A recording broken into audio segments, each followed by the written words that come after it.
Alhamdulillahirabbil alamin. Wassalatu wassalamu ala asyrafil anbiya'i wal mursalin wa ala alihi wa ashabihi ajma'in.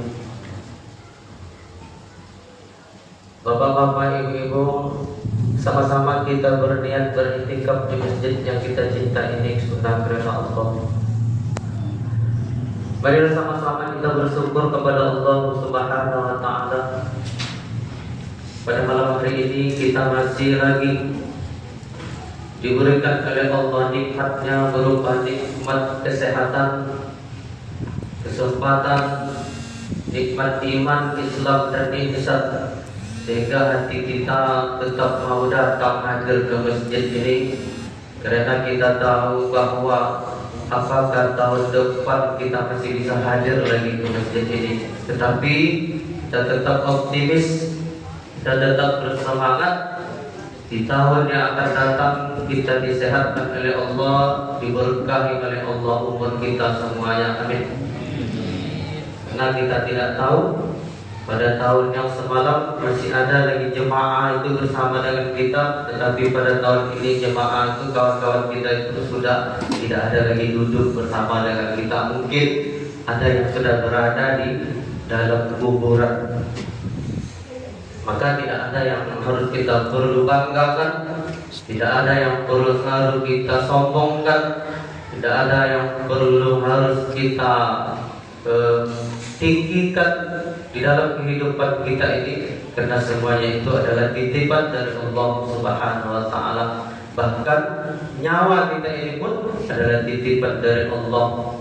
Maka kita kehidupan ini butuh Allah, berumah tangga butuh Allah, punya anak butuh Allah, berjualan, berdagang, bekerja, semuanya kita di sini butuh Allah. Betul, Bu? Betul ya? Betul. Jadi Bapak Ibu yang dimuliakan oleh Allah, tambah bersyukur kita. Ini bulan suci Ramadan ini adalah taubahnya mesin.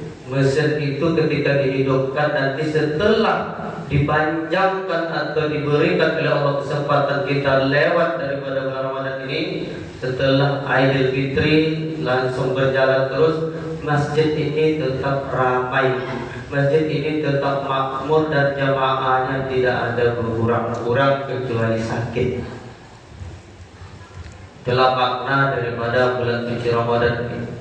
Jangan nanti ketika bulan suci Ramadan ini hilang, habis 30 hari, masjid ini pun habis sunyi. Salah-salah bisa kambing mulai masuk.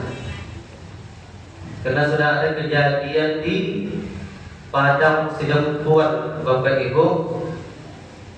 Masjid itu payah jemaah hadir. Yang hadir nanti subuh itu pun 2 orang.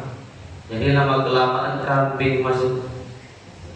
Akhirnya masjid itu sekarang sudah hilang, sudah ditenggelamkan oleh Allah Subhanahu wa taala sama masyarakatnya di Padang.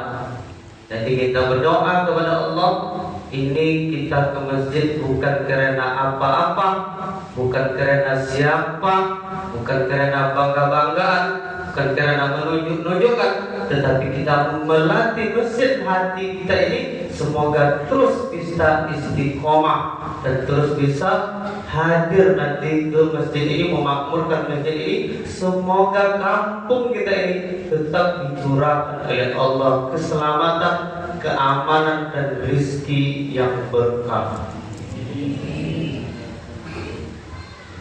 Salawat berakhiran salam sama-sama kita hadiahkan kepada baginda Rasulullah sallallahu alaihi wasallam.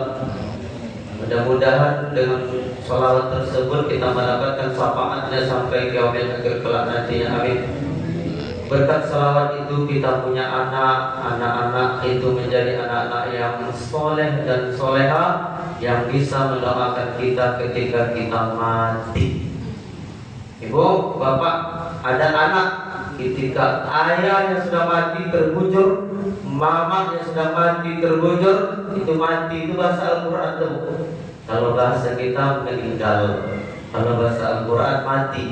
Ya, ketika sudah mati, ini orang tua butuh anaknya Ya, butuh anak yang untuk memandikannya.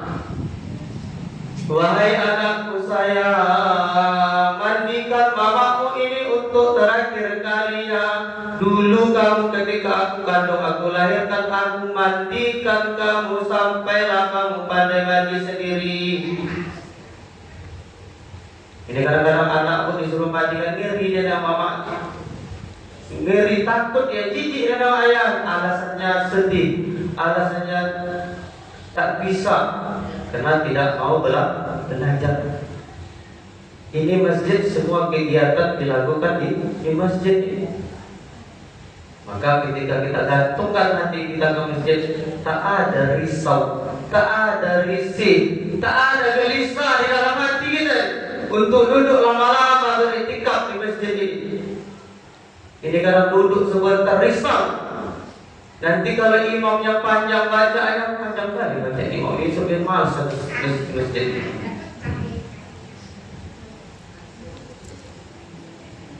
Kenapa hati kacau?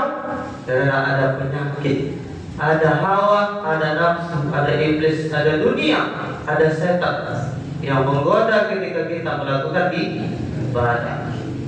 Bapak Ibu yang dimuliakan oleh Allah, umur 40 tahun, 50 tahun, 60 tahun dan selanjutnya, jangan lagi banyak-banyak memikirkan dunia.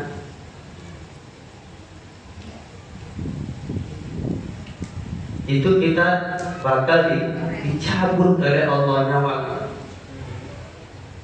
Makanya dalam bulan suci Ramadan ini melatih diri kita supaya tak risau. Nanti kalau dikasih nasihat tak mau, ya, dikasih arahan, dikasih peringatan tak mau. Ketika dikasih sakit, barulah dia sadar butuh dia dengan kesehatan. Makanya dalam hadis itu, wasihataka qabla saqamika. Masa sehat ini banyak-banyak beribadah. Ya, dulu dia bagus, berdirinya bagus, makannya bagus.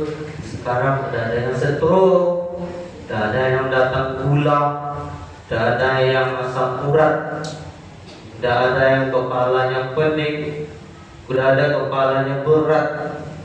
Jika badan kita ini masih ringan lagi, maka sama-sama kita bertafakur. Jadi di dalam Quran itu, di dalam Al-Quran itu ada dijelaskan oleh Allah, ketika kita mau sahur itu ada kalimat sahar namanya. Jadi sebelum azan subuh itu dikumandangkan, kita banyak-banyak istighfar. Makanya ketika kita imam mengajak istighfar, Astagfirullahaladzim. Allah kuburkan penyakit yang ada dalam badan kita ini. Itu yang ada di kepala kita tuh. Kita semua mau berlomba-lomba mengambil dunia ini, dikuburkan oleh Allah dengan istighfar. Makanya Bapak Ibu yang dimuliakan oleh Allah, banyak manusia disakit disebabkan penyakit itu dirawatnya, penyakit itu diikutinya. Kalau orang sudah cinta dengan dunia, penyakit mudah datang, umurnya masih muda, matinya cepat. Bapak Ibu yang dimuliakan oleh Allah, pada bulan suci Ramadan ini kita coba serius fokus. Apakah yang bisa kita bawa setelah ini Ramadan pergi, Ramadan habis, bisa nggak kita menambah amal ibadah kita? Semoga masjid ini tetap makmur jamaahnya.